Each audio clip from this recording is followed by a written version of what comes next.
So what we're working on today is a 2000 Toyota Avalon for one of my kids. His struts are shot, like beyond belief, and there is an end link that is also torched, or it dislodged from its joint. So we're going to replace the end links also, or stabilizer bar links, or whatever they're called. So that's what this video is about in this segment of teaching kids cars, or whatever the hell I want to call it. Anyway, so here we go.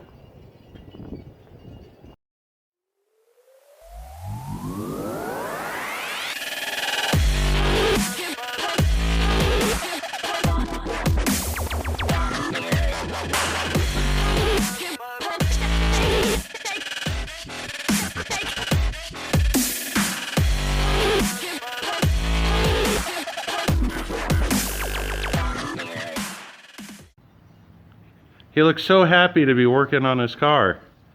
I just barely woke up. So this is Braden, and this is his 2000 Toyota Avalon.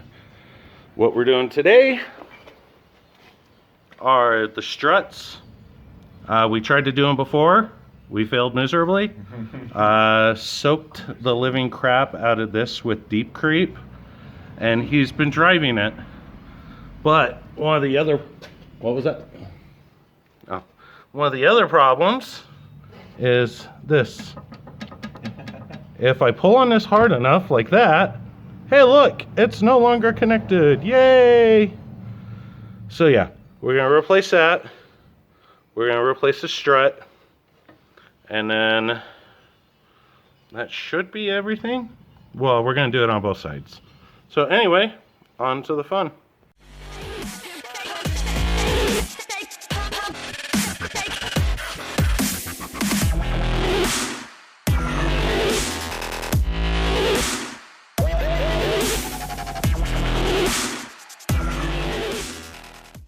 Okay, as you just saw, we had to bust out a breaker bar with extra leverage to undo those bolts. I'm So what we're going to do next, we're going to end up this like unclips or whatever. We did it before, but there we go. See, we're going to undo that, undo the bolt for the brake line, so we can kind of move it out of the way. We'll probably have to do something with this to get it out of the way. And after that, all we should have to do is undo those 3 bolts, and that whole thing should come out. So yeah, well, we'll start with the driver's side first. So here we go.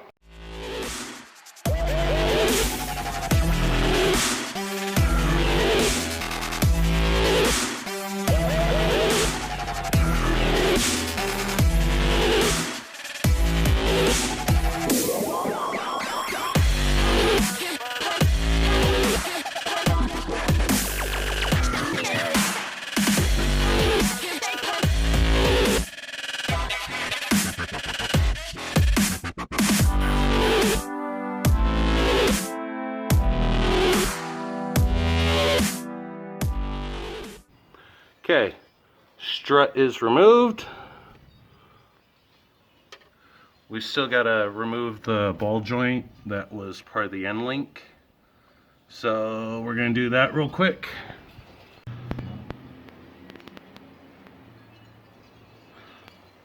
The joys of a garage.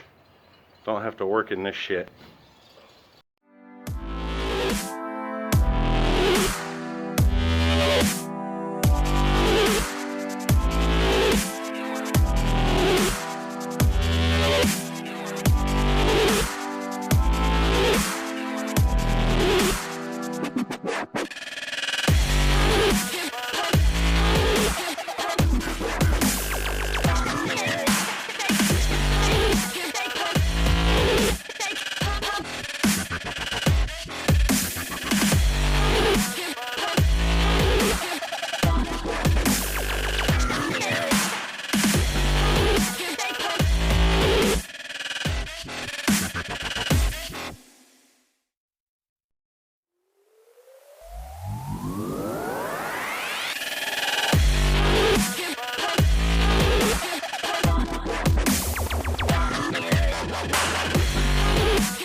And here we go. Nice shiny new strut.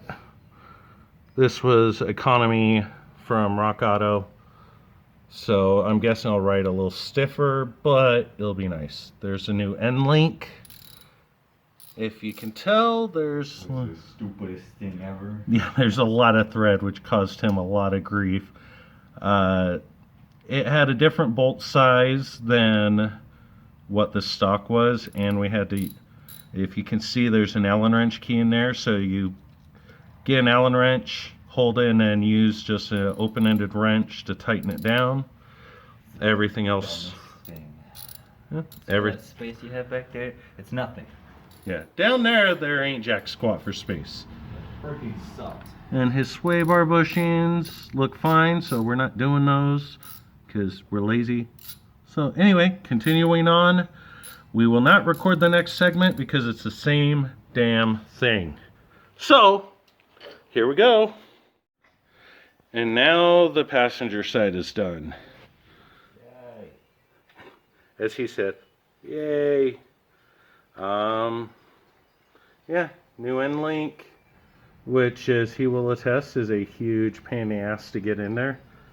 And just so meant, because you can only turn it so much with an Allen wrench in the way. But nice, pretty. The new strut came with new bolts, so this is the stock type versus what it came with. Doesn't, nothing special. There's the part number for the passenger side end link. Kind of surprised that they have different part numbers since it still looks like the same damn part, but whatever. And now he's putting tires on. And then other side reassembled. We fixed the bumper if you didn't notice before, so remove the zip ties, put a bolt with a washer. Pretty simple. Anyway.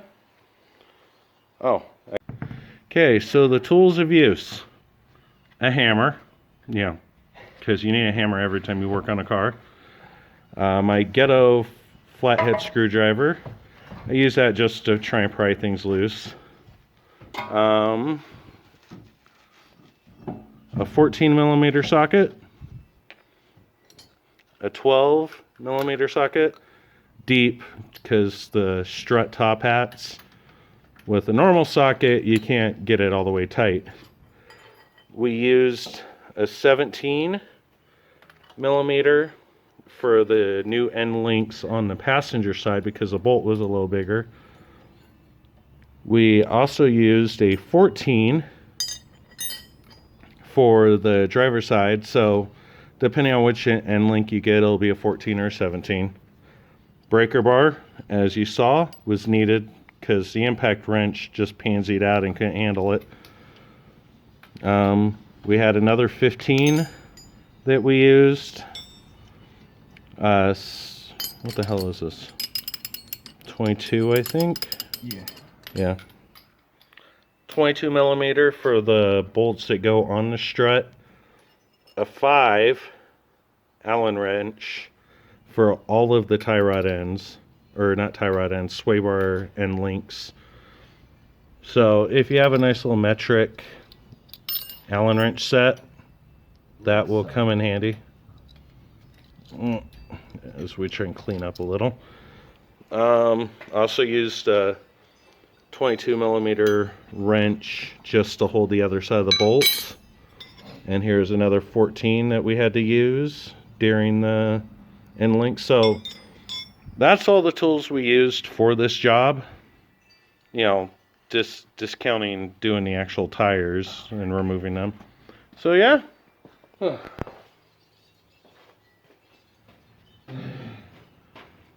So with that, we are done.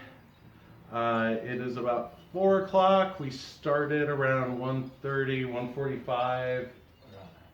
Yeah, I think we started pulling tires off at 1:30. So 2.5 hours for us to replace both front struts and both sway bar end links, with him doing a bulk of the work and learning how to do it. So not horrible. He's still gonna have to do an alignment because everything I've heard is when you do struts, do a damn alignment. So, yeah, teaching kids cars. That's still a retarded name. But anyway, Please. anyway, with that, thank you for watching. Bye-bye.